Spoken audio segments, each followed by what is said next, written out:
আমি তো যুব সমাজকে বলি, পরিষ্কার বলি, মুসলমান কখনো অস্ত্রের বলে বিজয়ী হয় নাই, মুসলমান কখনো সংখ্যার বলে বিজয়ী হয় নাই। ইসলাম বিজয়ের ধর্ম।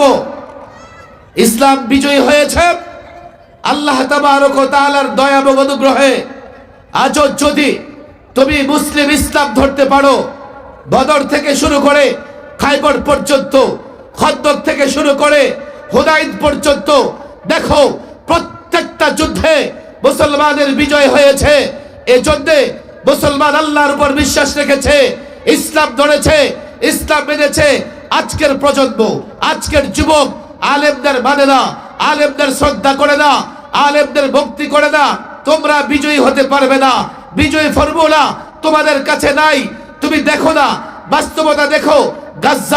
গাজ্জাকে খতম করবার জন্য ইসরায়েল, আমেরিকা, ব্রিটেন, গোটা দুনিয়ার পরাশক্তিগুলো এক হয়ে গাজ্জা আক্রমণ করেছে। হ্যাঁ, গাজ্জা ক্ষতিগ্রস্ত হয়েছে, গাজ্জা মরুভূমিতে পরিণত হয়েছে। তারা শিশু হত্যা করেছে, নারী হত্যা করেছে। রব্বে কাবার কসম, গাজ্জা দখল করতে পারে নাই, মসজিদে আকসা ধ্বংস করতে পারে নাই। ও মুসলমান, আমি তো বলি, পরিষ্কার বলি, শহীদ করতে পারো, মরুভূমিতে পরিণত করতে পারো। যতদিন ঈমান রাখো, আল্লাহর উপরে বিশ্বাস রাখো, ইসলাম ধরো, ইসলাম মানো, গোটা দুনিয়ার কাফের তোমাদের মোকাবেলায় টিকতে পারবে না। আর যদি ইসলাম ছেড়ে দাও, মা বোনের ইজ্জত হেফাজত করতে পারবে না।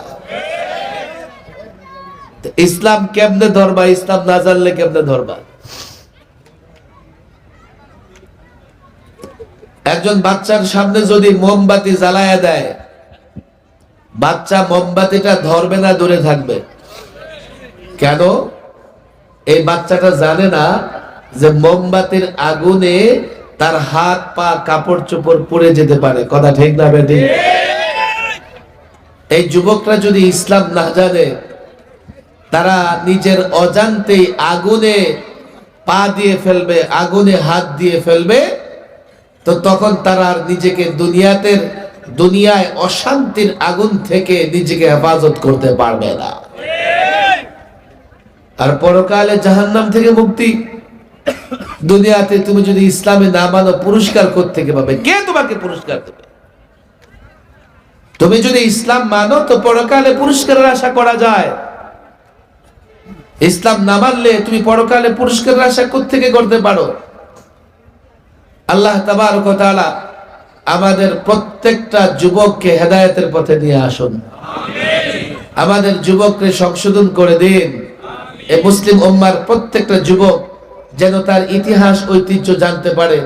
এই মুসলিম যুবকরা কত কথা দেখেন, নিজেদের ইতিহাস ভুলে গেছে, নিজেদের ঐতিহ্য ভুলে গেছে। এই যুবক, তোমরা কি জানো 17 বৎসর বয়সী মোহাম্মদ বিন কাসিম ভারতে ইসলামের পতাকা উড্ডীন করেছিলেন? বয়স কত? তারিক বিন জিয়াদ মুসলিম সেনাপতি স্পেন, ইউরোপে ইসলামের পতাকা উড্ডীন করেছিলেন। আর এখন যুবকরা মনে করে কি আমেরিকা সুপার পাওয়ার, মনে করে যে চীন super power, Russia super power. আরে চীন, রাশিয়া, আমেরিকা কয়দিন রাষ্ট্র চালায়?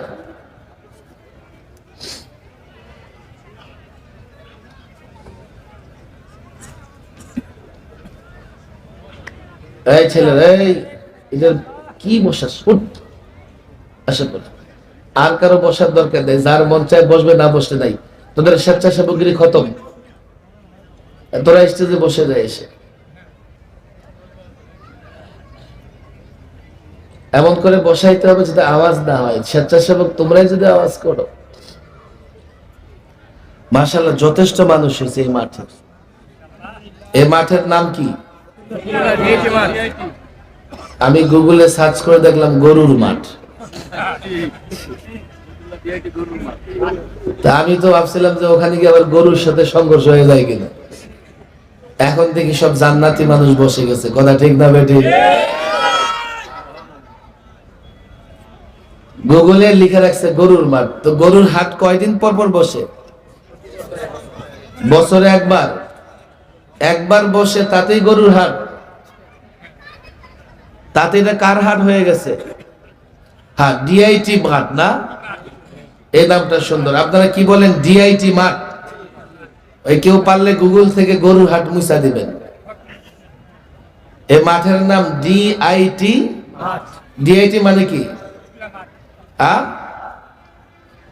ডিআইটি মানে কি? এই শিক্ষিত যুবকরা কই তোরা? ডিআইটি মাঠ না তো ডিআইটি মানে কি? হায় হায় হায়, এমন নাম রাখছে যে নাম কেন রাখছে তাই বুঝতেছি নাকি। এ ফতুল্লার জনগণ কেউ নাই এখানে? কেউ নাই? ডিআইটি মানে কি?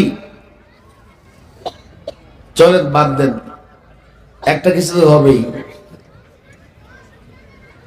শিক্ষিত যুবকদের বলবো গুগলে গিয়া এটা পরিবর্তন করে দিবা যে গরুর মাঠ না, এটা ডিআইটি মাঠ। এটা কি মাঠ? বিষয়টা খারাপ দেখা যায় না? বছরে একবার সম্ভবত কুরবানিতে হাট বসে, আর বাকি সারা বছর এখানে কি হয়? মাহফিল টাফিল হয়, খেলাধুলা হয়। মাশাআল্লাহ, বড় সুন্দর মাঠ। এটা সরকারি মাঠ তো, বড় সুন্দর একটা মাঠ, বাজারের ভেতরে মাঠ। তা আমি অবাক হয়েছিলাম গরুর মাঠ দেখে। আরে গরুর মাঠে আবার মাহফিল কেমনে হয়? বছরে একদিন গরুর বাজার বসলে সেটা গরুর মাঠ হয়ে যায়। মাশাআল্লাহ, অনেক আপনারা চলে আসছেন। কতক্ষণ থাকবেন আপনারা? কতক্ষণ থাকবেন এখানে মাহফিলে? আমি কিন্তু শেষ বক্তা না, আমার পরে বক্তা আছে না নাই? আপনাদের কষ্ট হইতেছে? আপনাদের বলে মতো ডাউন কেন? আমার পরে বক্তা আছে, থাকবেন তো ইনশাআল্লাহ?